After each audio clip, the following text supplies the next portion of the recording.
I guess we could go do a shout out for Indie Jam because I did play a couple of nice games there. That Sure, happened yeah. on the previous weekend of the Yeah, sure. 23rd, 26th, 27th or so during that previous Saturday and Sunday. Mm. I only went for one of the days, but did manage to check out some pretty interesting games. One really cool game I gotta bring up before we wrap up the show: Building Relationships, made by one Thai developer. So it's basically a 3D platformer. You play a house rolling around the field, and you basically have to hook up with other houses, and you basically go on dates where you create the furniture of what's inside the house to continue the date. Yeah. It's interesting to say the least, Okay. especially with the comedy and everything inside, the writing, Right. and the fact that you are a house rolling, and also you can also fish for things in the river. Yeah. Did you manage to find out like how big the development team is behind that? Is I it think just it's only person, one or- guy. One guy. Just one guy? Okay, okay. Probably a couple more, but so far it seems like it's just one guy helming that one studio working on everything. So that's Yeah. probably like the only highlight I've seen. Mhm. There's another game from Battle Brew. Let me look up the name.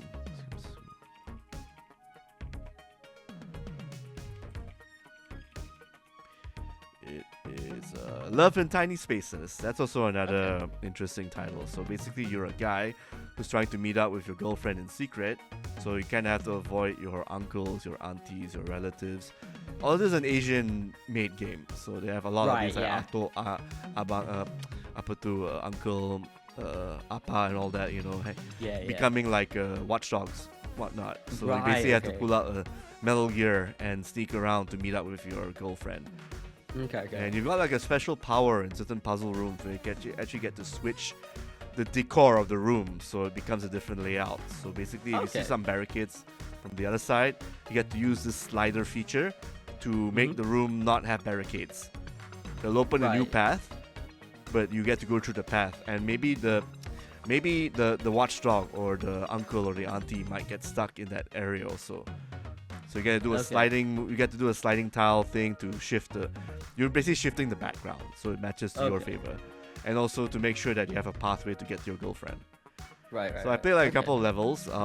The sliding parts are also going to be the tougher levels in the game, because when you change the landscape, maybe the landscape at the other platform might benefit the watchdogs more than you. Okay. So you kind of have to basically figure out, if you end up at one spot, you can do the tiling switch bits to make the background work to your advantage, give you the path Yeah. needed to get straight to your girlfriend. So Yeah. it's a cute little title, that's for sure. Okay. So Yeah, how was it compared to just overall, I guess, compared to last year as well? Because, the like Magic Grain's been doing the jam for how many years now? Is it, this will be the about third? 3 Second years or three? so. I 3 years, right. actually did share a talk for the first two. Yeah. This year's one I actually tried to, but I just haven't had time, unfortunately. Yeah. Yeah, it's pretty alright. I mean, I've only been there one day, but so far Yeah. it's definitely good. Glad that these events are helping champion indie games from different Southeast Asian countries here and there, Oh yeah, definitely. especially from yeah. Malaysia's side too. That really Mhm. needs it Yeah. too. Yeah. Well, I guess I'll just quickly talk about what I was originally meant to go with you to that, but unfortunately I had another event which I think we talked about in brief. Are you sure it's called Um, Unfortunate? Because that sounds like a banger of an event. Actually, yeah, no, it was, Yeah, there you I'm go. just trying to be kind. There you go.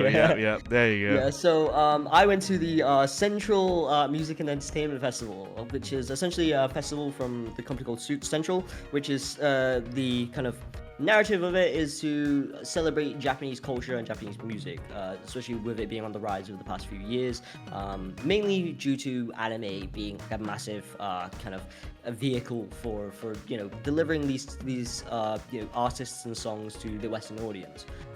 So headlining this was Creepy Nuts, ATARASHII GAKKO, and Tatsuya Kitani, all of which have some associations to anime.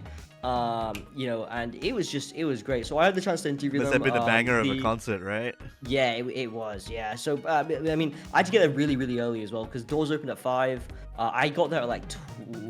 No, I left at I got there by around like 11:30 a.m. Yeah, it's like a So whole I day was- event. Holy shit. Yeah, but that's the thing. So they were still preparing. It was just that was just media and stuff like that. So, you know, we got to listen. We were like interviewing just outside, so you could hear the rehearsals and the mic check and stuff like that happening in the background. So I was like, that was pretty cool. You get to hear them just like hear how they get ready and whatnot.